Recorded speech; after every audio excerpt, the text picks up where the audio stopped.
৬৫ কোটি টাকার মধ্যে আরজি করের যে মামলা সেটা ধরা নেই, সেটা ছেড়ে ৬৫ কোটি টাকা। দেখুন, খুব স্পষ্ট কথা হচ্ছে যে আদালতে যে কেউ যেতে পারে, সাধারণ মানুষ বা সরকার পক্ষ যে কেউ যেতে পারে। আমি আপনি যে টাকা গিয়ে আদালতে খরচা করি তা আমাদের নিজেদের টাকা। সরকার আদালতে গিয়ে যে টাকা খরচা করে তা সরকারের নিজেদের টাকা, কিন্তু তা আসলে ট্যাক্সের টাকা, আমার আপনার টাকা, যেটা আমরা সরকারের কাছে গচ্ছিত রাখি। সরকার গিয়ে ৬৫ কোটি টাকা কেন, সরকার গিয়ে ৬৫০ কোটি টাকা খরচা করুক, তাতে অসুবিধা নেই, কিন্তু কথা হচ্ছে যে কেন করেছে। এই ৬৫ কোটি টাকা কি রাজ্যের ভালোর জন্য করেছে?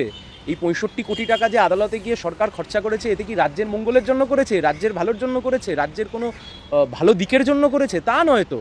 যা যা করেছে আপনি দেখবেন, সমস্ত নিয়োগ দুর্নীতির মামলা, ডিএর মামলা, এর বাদ দিয়ে যা যা সরকারের বিরুদ্ধে অভিযোগ উঠেছে, সরকারের বিরুদ্ধে অভিযোগ ইন দ্য সেন্স একটা বড় অংশের তৃণমূল যেখানে জড়িয়ে গেছে দুর্নীতির অংশে, সেই জায়গাগুলোকে বাঁচানোর জন্য সরকারের টাকা খরচ করা হয়েছে।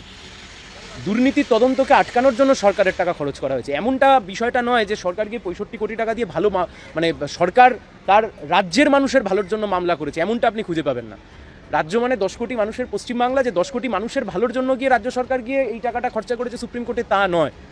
আসলে কাদের জন্য খরচা করেছে? দুর্নীতিকে চাপা দেওয়ার জন্য। কাদের জন্য খরচা করেছে? বেনিয়মকে হতে দেওয়ার জন্য। কাদের জন্য খরচা করেছে? ডিএ যা অধিকার তা থেকে বঞ্চিত করবার জন্য। কনফিডেন্স ইনস্টিল করবার কথা ছিল আরজি করের মামলাতে, যে কোনো ঘটনার ক্ষেত্রে আমরা তাই দেখি, কিন্তু তার উল্টো পথে হেঁটেছে রাজ্যের সরকার। ফলে তো কথা খুব স্পষ্ট এবং পরিষ্কার। আসলে আমাদের দেশের যে সংবিধান রয়েছে, সেই সংবিধান অনুযায়ী প্রত্যেক কটা সরকার হচ্ছে যে জনকল্যাণমূলক রাষ্ট্রের সরকার, কিন্তু দুর্ভাগ্য এটা ঠিক জনকল্যাণমুখী বিষয় নয়, ব্যক্তি কল্যাণমুখী।